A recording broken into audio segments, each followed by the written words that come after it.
about the mountain children who had no school, tears had filled her eyes.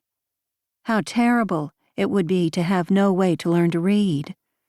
She could hardly believe such a thing was possible here in 1910. All children in Louisville had public schools they could attend, were even required to attend. She had led many students along a learning path since she began teaching, while praying for Edward to regain his health so they could marry.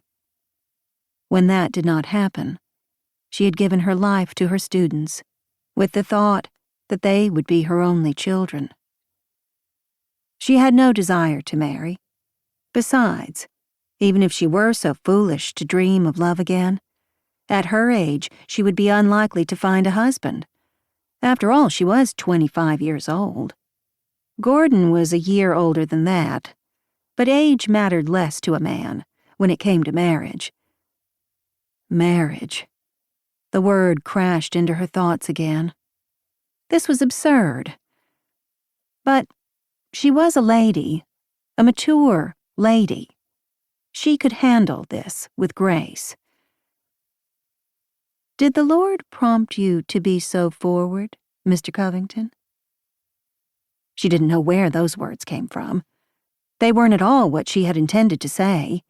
She had meant to step away from him with a murmured refusal to end their uncomfortable encounter. At least she was uncomfortable. Her heart pounded so hard it thumped in her ears.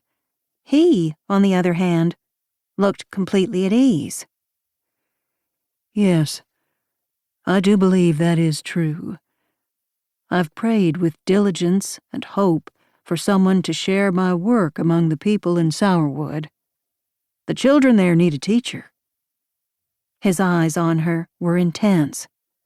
I need a helpmate. I will join my prayers to yours that the Lord will answer your prayers.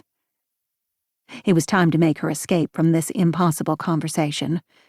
As she started to turn away, he caught her arm. But can you not believe you already are that answer? His gaze didn't waver. I have no doubt that the Lord led us both here on this day. At this very moment, the children need you. He didn't grip her arm, merely touched it, but his words froze her in place. She did feel a tug at her heart, not for the man staring at her, but for the children he mentioned. Children with no teacher. The force of his calling seemed to go from his hand to her heart. I barely know you. Her head was spinning. If not for his hand on her arm, she might have swooned. She never swooned. But now it seemed his touch was all that kept her grounded. Or perhaps not him. Perhaps his talk of the Lord. Yes, that was what she should cling to. His mission for the Lord. A mission he was inviting her to join. When he didn't say anything, she added, "You barely know me." The Lord knows us both. And He knows the need. A need you and I can fill in Sourwood. You wouldn't be a teacher hired by the county. Ours would be a mission school with our own rules for the position of teacher. A teacher chosen by the Lord. Now he did tighten his fingers on her arm the slightest bit. I think you feel the calling too. Think of the children you will help. I already teach here in Louisville. City children have many teachers. In Sourwood they have none. But we have faith the Lord will provide the perfect teacher for the schoolhouse we're building. He leaned closer to her. And here you are. She felt captured, not only by his hand, but by his mission. The need for a teacher doesn't explain your...